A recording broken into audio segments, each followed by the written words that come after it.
Ngayong araw nga pala ay may bago na naman tayong aalagaan. Ito nga pala ay isang tin foil. Napakaganda nga pala nito at mukhang bangus. Bumisita nga rin pala ako kila Kuya Dugs. Gusto ko kasi makita ang bago niyang alaga. Ang pangalan nga pala ng bibi na to ay si Adobo. Napakakit nga pala nito at napakaganda sa aking video. Ang pangalan naman ng manok na to ay si Kenchi. Hindi nga pala sila naghihiwalay at lagi silang magkasama. So paano guys? Tara!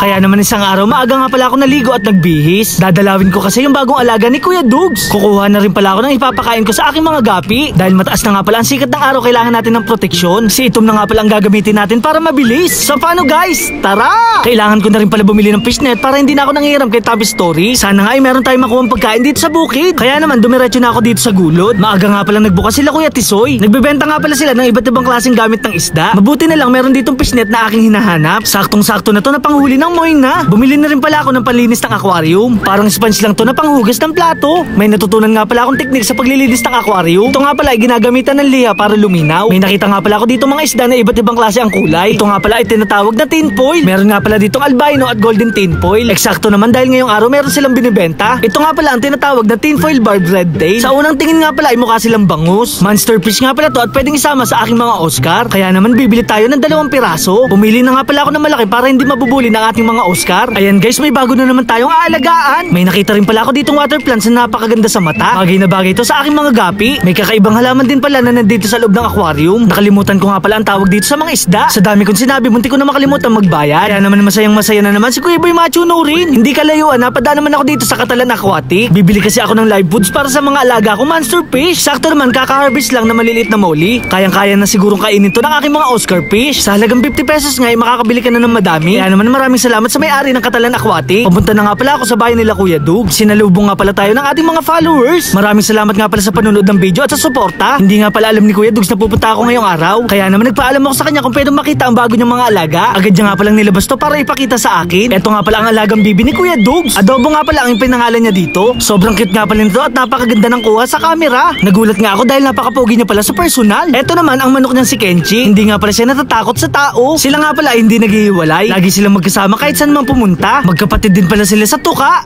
Char. At dahil nakita ko na sila, pwede na tayong umuwi. Kukuha pa kasi tayo ng ipapakain sa ating mga gapi. Sa wakas nga ay magagamit na rin natin tong ating fishnet. Sana nga kahit papano may makuha tayo dito sa kanal. Ang kaso lang nilumot na nga pala ang pinaglulunggaan ng mga moyna. Mga uod na lang pala ang mga natira. Kaya naman umuwi na ako ng bahay. Kailangan muna natin silang i-acclimate. Sana nga hindi sila awayan ng ating mga Oscar fish. Ilalagay ko na rin pala dito ang ating bagong aquatic plants. Tamang-tama to para sa ating mga pidort na gapi. Naaawa nga pala ako dito sa maliliit na molly. Ipapakain ko kasi sila sa ating monster fish. Gusto rin pala sila ng ating mga axolotl. Kaso lang napakakulit nila at hindi sila mahuli. This is the moment of truth. Sana lang mag-enjoy sila sa bago nilang tahanan. Nakakatuwa nga dahil hindi sila inaaway ng ating Oscar fish. Napakalaki na rin kasi ng ating tin foil. Sa susunod nga ibibili pa tayo ng ibang kulay. Sa totoo lang napakaganda talaga nilang pagbasdan. Ipapakain ko na rin pala itong mga molly sa ating mga Oscar. Grabe guys, nagkakagulo sila sa ilalim ng tubig. Magpakabusog sana kayo at huwag kayo maimpacho. Naawa nga pala ako sa malilit na molly pero ganun talaga ang buhay. So paano guys, hanggang dito na lang. Maraming salamat sa panonood. Paalam! Yeah! Guys, may papakilala nga pala ako sa inyong bagong laro. Ito nga pala ang PH Pasay. Ito nga pala ay isang casino game. Napakarami nga pala ditong pwedeng laruin. Meron din ditong Mines, Super Ace at Fortune Gems. Mines nga pala ang lagi kong nilalaro. Napakadali lang naman laruin ito dahil iiwasan mo lang ang 4 na bomba. Dito nga ay tataya tayo ng 1,000 pesos. Tapos pindutin lang natin tong bet.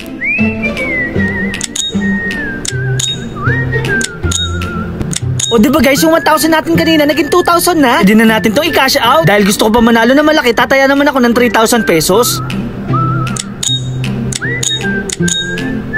Kung panalo tayo, yung 3,000 ko kanina naging 6,000 na. Napakadali lang din pala dito mag-withdraw. Pindutin mo lang tong bandang taas at lalabas na ang withdraw. O diba guys, napakadali lang maglaro ng PH Pasay. Paalala lang, bawal nga pala to sa mga bata. Nasa comment section ko nga pala yung link.